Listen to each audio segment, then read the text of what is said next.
Donc là, je vais vous faire une petite présentation sur une petite vidéo que j'ai faite d'ailleurs qui reprend ces chiffres-là, où on va aller chercher les chiffres du ministère de la Santé tout simplement.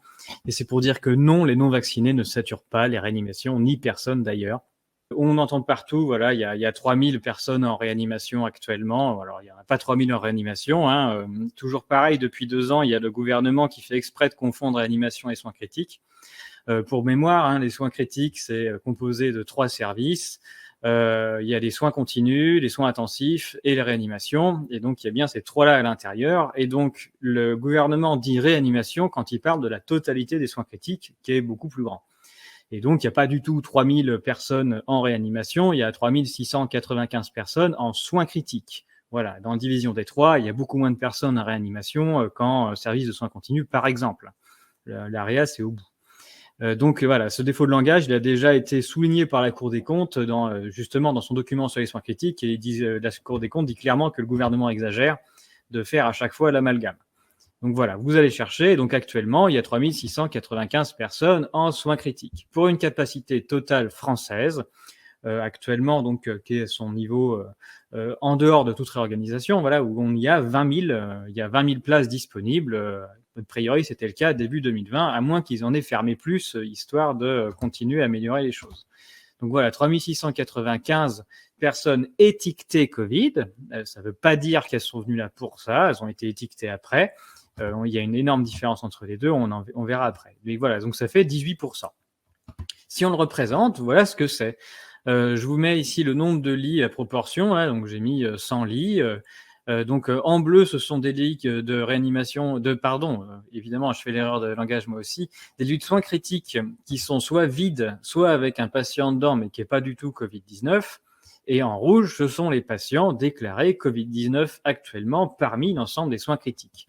Et donc, il n'y a pas du tout de sursaturation de la part des Covid-19 actuellement. On est au cœur de l'hiver, il fait froid, il y a des malades, des infections respiratoires, dont des coronavirus, des gens qui vont être étiquetés avec ça, et ça sature. On ne peut pas dire que ça sature les réanimations ou les soins critiques, c'est juste pas vrai. Voilà, c'est juste la réalité du chiffre actuellement. Et donc, maintenant qu'on a vu que de toute façon, c'est certainement pas les Covidés qui saturent les soins critiques, on va quand même parler aussi des non-vaccinés. Donc les non-vaccinés, d'où est-ce que ça vient cette légende du 9 sur 10 ? Ça vient de l'article d'un communiqué de presse de l'adresse qui dit 9 fois plus d'entrées en soins critiques parmi les personnes non vaccinées que parmi celles qui sont complètement vaccinées de 20 ans et plus. Et donc ça a donné l'impression à tout le monde, dont les politiques et les journalistes, qu'actuellement il y avait 9 personnes sur 10 en soins critiques qui étaient non vaccinées. C'est pas du tout ce que ça dit, ça. Pour comprendre ce que veut dire cette phrase qui est volontairement ambiguë, hein, mais ils sont coutumiers du fait au ministère de la Santé. C'est pas la première fois que je parle de leur pratique. Il suffit d'aller un tout petit peu plus bas dans l'article et c'est écrit noir sur blanc. Chez les personnes complètement vaccinées, en revanche, le nombre d'entrées en soins critiques est en augmentation. Il atteint 3 pour 1 million de personnes complètement vaccinées. Cette population représente 42% des personnes admises en soins critiques et 48% des personnes en hospitalisation conventionnelle, alors qu'elle représente 86% de la population des 20 ans ou plus. Donc il y a bien là 42% en soins critiques. Les vaccinés, c'est les complètement vaccinés, donc c'est-à-dire les 2 doses, c'est 42%, c'est pas 10%.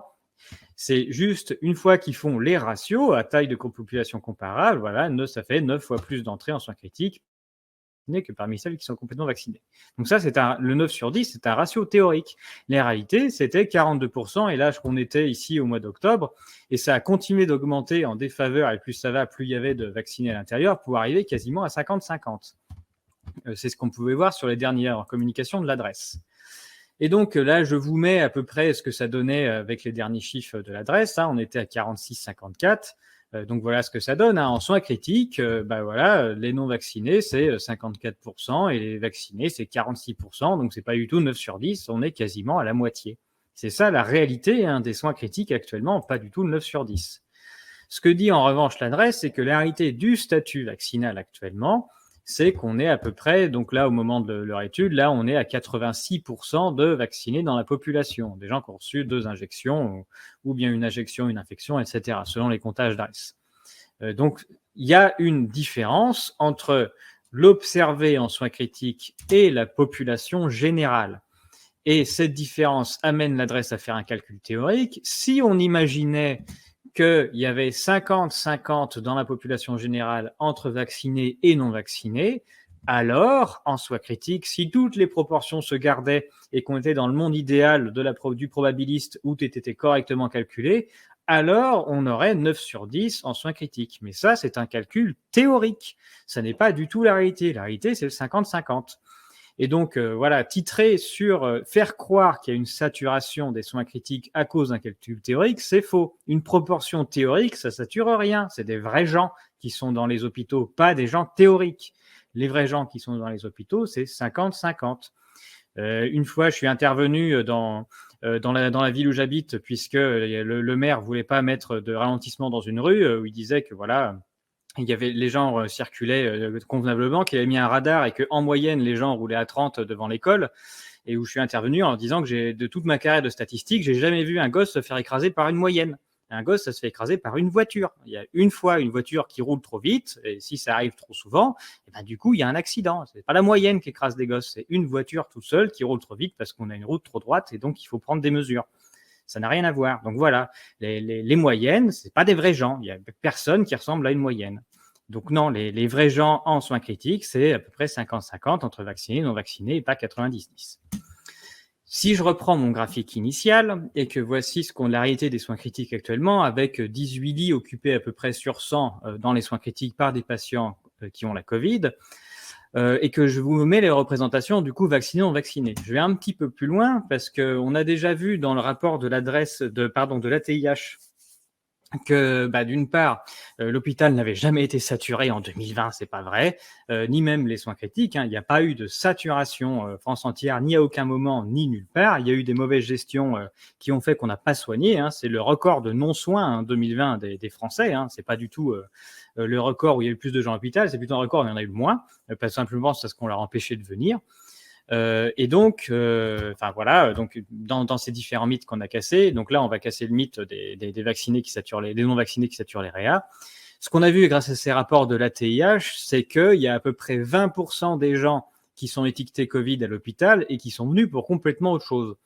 C'est-à-dire, voilà, c'est papy-mamie qui s'est cassé le col du fémur en tombant de son escabeau, qui arrive à l'hôpital, et puis du coup, on lui fait une batterie de tests, et parmi les tests qu'on lui trouve, on lui trouve un test Covid positif, des fois au bout du 3e, et hop, on la casse dans la case Covid. Donc il n'y a aucun symptôme, mais c'est quand même voilà une personne âgée en difficulté qui s'est cassé quelque chose et qui va finir en soins critiques si jamais sa situation s'aggrave, qu'elle a une infection, etc. Et donc elle va être comptée dans les stades Covid. Et ça, c'est quand même 20% du total sur l'année 2020. Donc c'est pas négligeable. Donc voilà, ici ils sont là. Et puis ensuite, après, ça on a dit à peu près 50-50. Donc j'ai mis un peu plus du côté non vacciné, mais du coup, sur nos 18, là, j'en ai 3 qui sont venus pour complètement autre chose et qu'on a quand même casé dans les comptages Covid. Et puis, on en a 7 qui sont des vaccinés et puis 8 qui sont des non vaccinés. Donc sur 100 lits en soins critiques actuellement, il y en a 8 qui sont occupés par des non vaccinés Covid. Donc, ils ne participent en aucun cas à une saturation hospitalière des soins critiques. C'est complètement faux. Si saturation il y a, c'est peut-être parce qu'on est en hiver, qu'on diminue le nombre de lits, qu'on a viré plein de soignants, certains qu'on refuse de réintégrer, et pas du tout parce qu'il y a des gens qui viennent à l'hôpital. C'est complètement faux. Voilà, donc il n'y a pas du tout de problème de saturation de soins critiques dû à des non-vaccinés. Ça, c'est juste non. Ils sont trop peu nombreux. Les Covid ne saturent pas l'hôpital et les réanimations en ce moment, et les non-vaccinés parmi eux, encore moins, évidemment. Donc voilà où on en est. Juste une autre petite statistique pour parler du sujet. Si vous allez chercher, du coup, toujours sur Géode, le premier site que je vous ai montré, et que vous allez regarder qui est en soins critiques et vous détaillez par âge, vous obtenez ça, ces barres bleues là. Donc actuellement, voilà, il y a 57, 0,9 ans, 21, 10, 19 ans, etc. Et donc sur les 3000 là qui sont soi-disant les satures, en fait, en écrasante majorité, ce sont les mêmes personnes que d'habitude qu'on retrouve l'hiver en infection respiratoire, c'est-à-dire des plus de 60 ans essentiellement, un peu plus de 50 ans, mais c'est tout, c'est exactement le même public, il ne se passe pas autre chose. Et je vous ai mis derrière la courbe orange, c'est la population en face. Et donc, vous voyez que relativement à la population, voilà, il y a quand même 8 millions de jeunes de 10 à 19 ans et vous en avez 21 qui actuellement ont une étiquette Covid même si on ne sait pas s'ils sont venus pour ça, et sont actuellement en soins critiques. C'est parfaitement ridicule, et ça n'est pas différent des infections respiratoires habituelles. Il y a un tout petit peu plus de 0,9 ans, parce que ça, c'est les 0,1, ceux qui ont eu des tout petits et qui ont eu la malchance. Moi, ça m'est arrivé qu'il y en ait un qui fasse une année une infection respiratoire, une grosse bronchiolite. Oui, on en a qui se retrouvent à l'hôpital. Hein, ce sont des choses qui arrivent. Et voilà, et donc la grosse majorité des gens, c'est les personnes âgées d'habitude. Il se passe rien d'autre que d'habitude, et certainement pas une saturation exceptionnelle quand on essaye de vous le faire croire. Après, maintenant, j'aimerais bien revenir sur un point. Donc, on a vu, non, les non-vaccinés ne saturent pas les réanimations, les soins critiques, mais alors vraiment pas du tout. Mais sur ce ratio de 9 sur 10. On va quand même revenir sur le point de comment sont relevées les différentes statistiques dont on parle pour qu'ils affirment ce 9 sur 10 là quand on fait le ratio. Et donc, il y a quand même des sacrés biais dans les différents tests. Alors, d'une part, une statistique, je ne sais pas si ça vous a sauté aux yeux, mais bon, ça commence quand même à se savoir, parce que là, on est en effet à 300 000, ce qu'ils appellent des cas positifs, et ce n'est pas du tout des malades.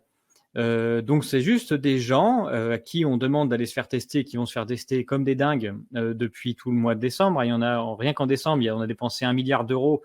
La France a dépensé 1 milliard d'euros qui seront remboursés d'ailleurs avec nos impôts pour que tout le monde aille se faire tester, parce que c'était les directives gouvernementales. Hein. Voilà, la plupart des labos, maintenant, beaucoup ont été rachetés par des groupements financiers qui sont probablement aussi en lien avec ceux qui vendent les vaccins, et puis qui payent aussi différentes personnes qui s'expriment. Donc, c'est intéressant. Enfin bref, donc il y a une folie du test, et plus on teste, fatalement, plus on trouve de positifs, et les positifs, on appelle ça des cas. Mais il faudrait à un moment se poser la question de savoir, est-ce qu'il y a un rapport entre un malade et un cas positif, donc un test positif et un malade. Est-ce que vraiment il y a un rapport? Et là, si vous voyez sur les statistiques, c'est intéressant. Hein. Donc, il y a eu 5 millions de tests réalisés entre 15 novembre et 12 décembre. C'est quand même un bon paquet, hein, 40 € le test, c'est pas mal. Dont 500 000 positifs, donc à peu près 10%. C'est-à-dire que pour un appareil de mesure qui est pas parfait, hein, c'est-à-dire qu'on n'est même pas sûr qu'il se passe grand-chose, et dont symptômes parmi les positives, à peu près la moitié. Donc, c'est-à-dire qu'on est en train de tester des gens massivement, en train de dire à des gens, donc 500 000, vous êtes positifs, et parmi eux, il y en a à peine la moitié qui a juste le nez qui coule. Donc, c'est-à-dire qu'il y en a la moitié qui sont en parfaite santé, et parmi là, on compte des symptômes à partir du moment où juste on déclare avoir un petit mal de gorge ou un nez qui coule. Je ne sais pas si on se rend compte de la folie furieuse dans laquelle on est, à lancer une psychose sur des gens qui ont une étiquette positive et qui ne sont pas des malades. C'est-à-dire que là, on est au point où le test n'a pas le moindre rapport avec un malade. Un test positif, globalement, quand on en a un coup on est malade, un coup on est en parfaite santé. Et quand je dis un coup on est malade, je compte dès le nez qui coule. Donc, il n'y a pas le moindre rapport. Le fait d'avoir passé au niveau des tests massifs et dans tous les sens, ça nous permet de révéler une chose, c'est qu'un test positif n'a rien à voir avec une maladie. C'est quelque chose de complètement différent. On en est à se poser la question, est-ce que si je lançais un dé pour savoir si la personne est positive ou pas, j'aurais quelque chose de différent? J'en suis pas sûr. Statistiquement, là, on est trop proche du hasard pour être en train de dire qu'on est vraiment en train de mesurer quelque chose d'intelligent. Donc, c'est ça qui se passe. Maintenant, et donc pourquoi est-ce qu'on aurait du coup plus de positifs chez les non-vaccinés, par exemple? Déjà parce qu'on les teste plus. Il y a 9% de non-vaccinés en France, et ils sont 13% parmi les tests. C'est-à-dire qu'évidemment, ceux qui cherchent à avoir un pass sanitaire pour faire quelque chose, ils vont se tester tout le temps, pour avoir leur pass sanitaire, ou bien jusqu'à avoir la chance de tomber sur un positif qui les considérera immunisés après.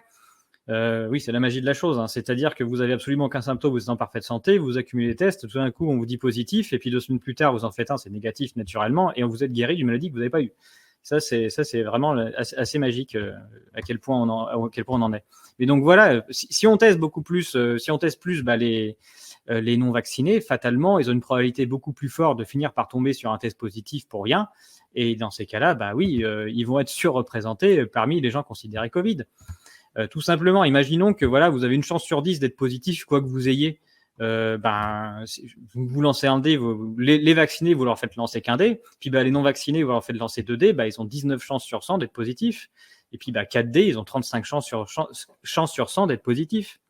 Et c'est pas anodin ce que je dis, parce qu'à l'hôpital, quand vous avez des vaccinés qui arrivent et que vous avez l'hôpital qui décide de ne pas tester le vacciné, ou bien alors de lui faire, parce qu'il a son pass sanitaire, donc il n'est pas contagieux, ou bien de lui faire qu'un seul test comme ça, vous êtes dans ce cas-là. Et en revanche, quand les gens arrivent non vaccinés, du coup, eux, ils en ont peur, ils sont contagieux, et donc ils leur font un test tous les jours.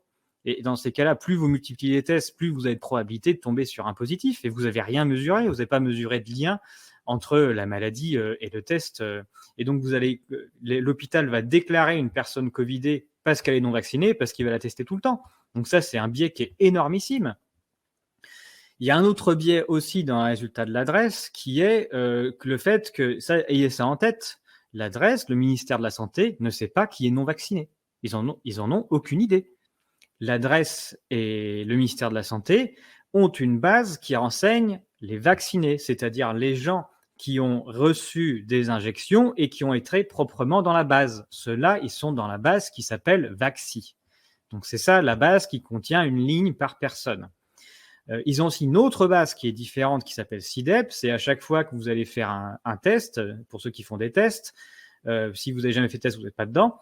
Eh bien, dans ces cas-là, vous avez une ligne en face de votre nom dans SIDEP qui dit, cette personne a fait un test, il est positif, il est négatif. Et puis, il y a une troisième base qui s'appelle CIVIC, qui est pour les gens qui vont à l'hôpital, parce que la Covid-19 est considérée comme une catastrophe, au même titre que les attentats. Et donc, il y a une base, ils rentrent dans la base CIVIC. Et donc là, c'est pareil, il y a un troisième nom. Mais ça ne communique pas entre eux, hein. Et donc, l'adresse, donc déjà, il n'y a aucun non-vacciné qui est entré dans Vaxi, hein, c'est que des vaccinés. Et c'est pas parfaitement exhaustif, et il peut y avoir des erreurs de saisie, etc. Il se passe plein de choses dans une base, surtout quand il y a des millions de lignes et des millions de personnes. Et ce que fait l'adresse, ces bases-là n'ont pas le droit de communiquer. Ils font ce qu'on appelle une pseudonymisation, donc c'est-à-dire qu'ils cachent le nom et les informations de la personne pour en faire un code. Ils font ça dans SIDEP, dans Vaxi, dans Civic, et ils font la jointure des trois. Quand ça joint les trois, ça veut dire qu'ils ont trouvé une personne vaccinée qui a des tests et en plus qui a été à l'hôpital. Mais si elle est à l'hôpital et puis que ça ne joint pas avec le reste, ils disent c'est pas vacciné. Mais ils n'en savent rien. C'est juste que ça ne joint pas. Il peut très bien y avoir des erreurs de saisie. Comme je le disais, il peut y avoir au moment de la pseudonymisation quelque chose qui se passe mal. Il y a des tonnes de raisons qui font que la jointure peut ne pas se passer correctement. Et normalement, quand une jointure ne se passe pas correctement, on n'a pas de case, on est dans la classe qui s'appelle unknown. Et donc, voilà, il y a une arnaque énormissime de la part du ministère de la Santé qui parle de non-vaccinés quand il n'en sait rien. Un non-vacciné, c'est quelqu'un dont il n'a pas trouvé de correspondance entre ces différentes bases. C'est vraiment extrêmement différent. Et il faudrait vraiment une enquête poussée à l'intérieur avec des gens qui peuvent regarder les deux pour essayer d'évaluer de combien on se plante quand on fait cette jointure-là. Et ça n'est pas fait. Certains ont remarqué, ils ont posté dessus parce que maintenant, le ministère de la Santé communique sur des patients à virgule. Donc, vous avez des morts à virgule, hein, vous avez 2,3 morts. Et ça a beaucoup choqué les gens. C'est parce que quand ils se rendent compte, c'est que depuis octobre, quand ils se rendent compte qu'ils n'ont pas réussi à faire la jointure, ils mettent pas tout le monde dans les non-vaccinés quand ils font pas. Ils se disent, alors si je l'ai trouvé dans SIDEP et pas dans Vaxi, c'est probablement quand même qu'il est peut-être dans la base Vaxi, mais que je le trouve pas. Et donc, dans ces cas-là, je fais une règle de 3. Alors que si je le trouve nulle part, du coup, non, c'est que c'est un non-vacciné. Enfin, voilà. Ou non, c'est l'inverse qu'ils font. Si je le trouve dans SIDEP et pas dans Vaxi, c'est que ma base est propre et donc c'est qu'il est non-vacciné, alors qu'ils n'en savent rien. Et dans ces cas-là, ils font pas de règle de 3. Alors que s'ils le trouvent nulle part, ils ont le bénéfice du doute et ils font une règle de 3. Mais c'est de la tambouille, hein. C'est fondé sur rien. Donc, par construction, il y a une surestimation des non-vaccinés dans leur base. Et dans toutes les études qu'ils font derrière, quand ils font leur 9 sur 10, ils sont sur de la surestimation et qui n'a jamais été mesurée. Autre point, autre énorme biais, il y a un intérêt direct et financier pour les hôpitaux à déclarer de la Covid parce que ce n'est pas remboursé pareil. Quand vous avez un patient qui arrive à l'hôpital et qui arrive pour une certaine pathologie, quelle qu'elle soit, on lui fait une batterie de tests. Et on est très content de lui trouver une pathologie qu'on va pouvoir considérer comme contagieuse parce que c'est beaucoup mieux remboursé. Donc l'hôpital a tout intérêt de déclarer de la Covid. Et il a tout intérêt de déclarer de la Covid plutôt que des infections respiratoires puisque c'est beaucoup mieux remboursé quand il déclare de la Covid. Et en plus, si en plus l'hôpital a de la place en soins continus, en tout cas, ou oui, dans les services de soins critiques, bah, il a intérêt aussi à les occuper parce que c'est beaucoup mieux remboursé de l'y mettre. Donc, surtout plutôt qu'en conventionnel, si voilà, on a quelqu'un qu'on arrive à déclarer comme étant hyper infectieux, dangereux, parce qu'on lui a fait un test et qu'en plus on peut le placer en soins critiques, bah, on optimise tout simplement le rendement de l'hôpital. L'hôpital a besoin de personnes actuellement, puisqu'on est passé à la tarification en acte, voilà, de gens qui sont spécialisés dans la codification pour essayer de maximiser les remboursements. Il y a des gens à temps plein pour ça, hein, dans les hôpitaux. On a même des gens qui nous ont expliqué qu'il y avait besoin de moins en moins qu'un hôpital pour fonctionner avait moins besoin de bons médecins que de bonnes personnes pour mettre les bons codes.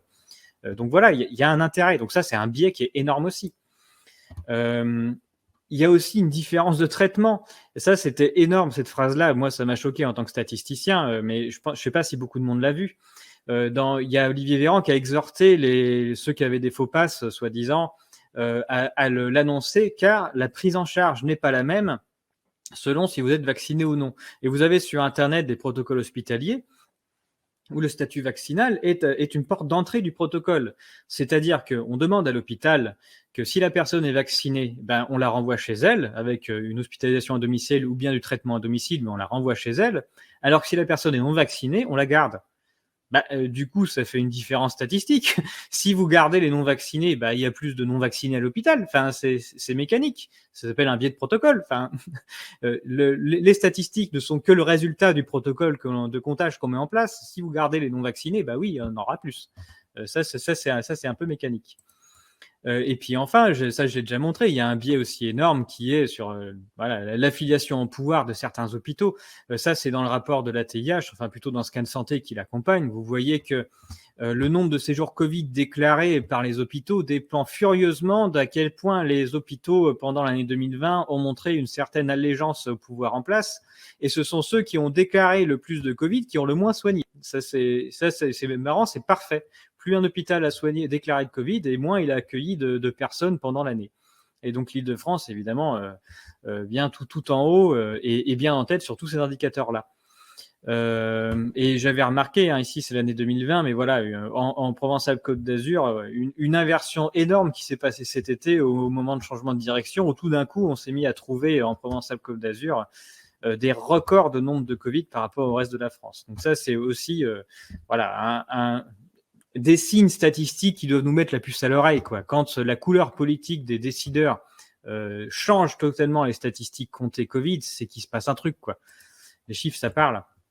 Et puis enfin, voilà, un autre point, personne ne vérifie si, quand il y a des tests RT-PCR qui sont faits et qui donnent une courbe, si la règle de décision entre un vacciné et un non vacciné est la même. Tout ça, ça se fait pas à l'aveugle. Quand vous allez voir, vous faites votre test RT-PCR, votre laborantin, il sait si vous êtes vacciné et pas vacciné, et encore plus quand c'est à l'hôpital.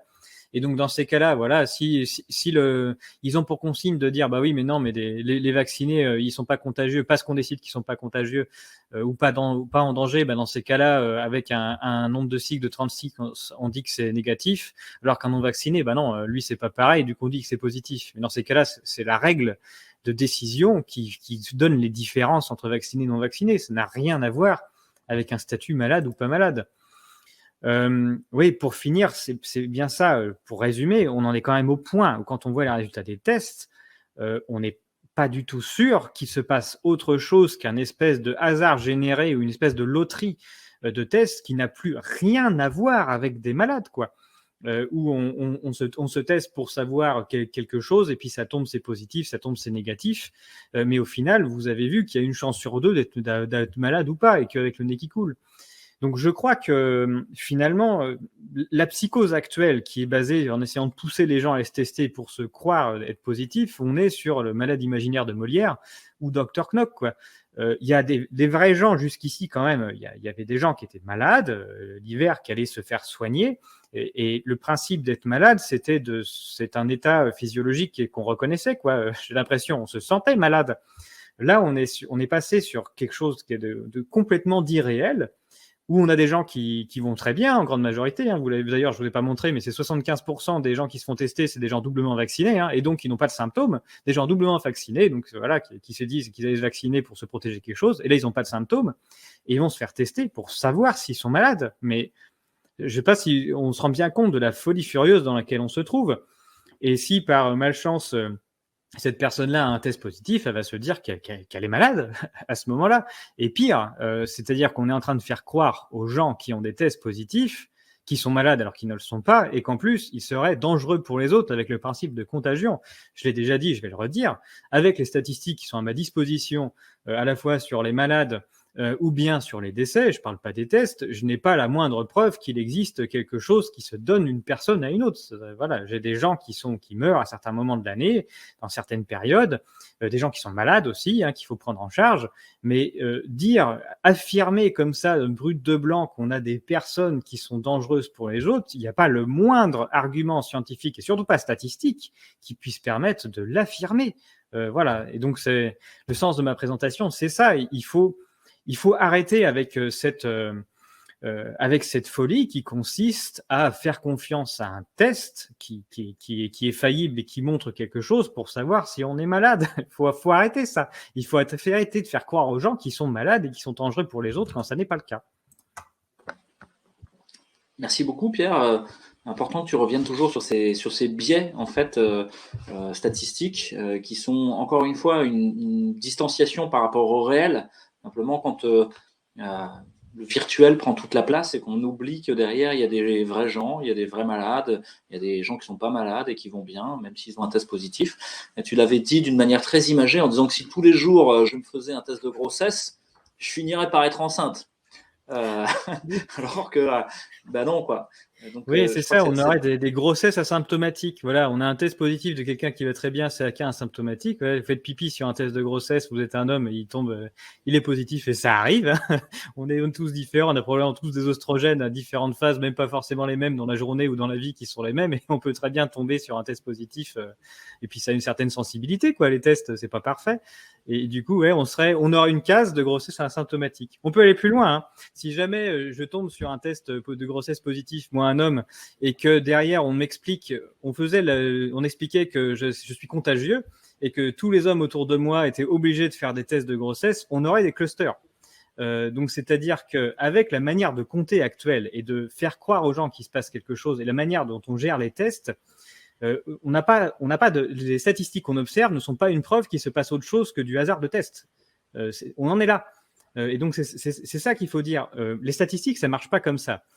Les statistiques, normalement, on a un fait observationnel, on a quelque chose de scientifique, d'observé, on a une explication, et ensuite, après, on fait des statistiques pour savoir si on peut corroborer, mais ce qu'on sait déjà. Faire des statistiques dans le vent, des comptages, pour ensuite essayer d'en déduire le réel, ça ne peut n'amener qu'à des catastrophes, et c'est ce qu'on fait. Donc tester tout le monde avec quelque chose de nouveau pour conclure qu'il n'y en avait pas avant alors qu'on ne l'a jamais testé, et donc que quelque chose se propage parce qu'en fait on commence à le compter, c'est complètement fou. Ça n'a pas de rapport avec la réalité. Et donc le principe des tests n'ont pas de rapport avec la réalité. Les tests positifs dépendent de la politique de test. Plus on teste, plus on trouve de positifs. C'est le principe du pass sanitaire. C'est aussi pour ça, Hélène, qu'on voit dans les pays, au moment où ils injectent, où ils vaccinent en masse, on voit des hausses de cas positifs, tout simplement parce que c'est le moment où ils font de la coercition pour la vaccination. C'est le moment où ils mettent en place des passes. Et donc, on a une corrélation quasi parfaite entre le moment où on met de la coercition pour qu'ils se vaccinent et le moment où on voit des tests positifs qui explosent, parce que c'est le moment où les gens vont se tester tout le temps à cause de cette histoire de passe. Donc, on a des corrélations dans tous les sens et qui finalement, ce qui ne nous prouve rien, c'est l'observation, le clinique, ce qui est fait en labo. D'abord, il faut réfléchir à ce qu'on est en train de faire et ce que ça peut faire, et après, on essaye de faire de la stat sans biais. Ça ne se fait pas dans l'autre sens, quoi.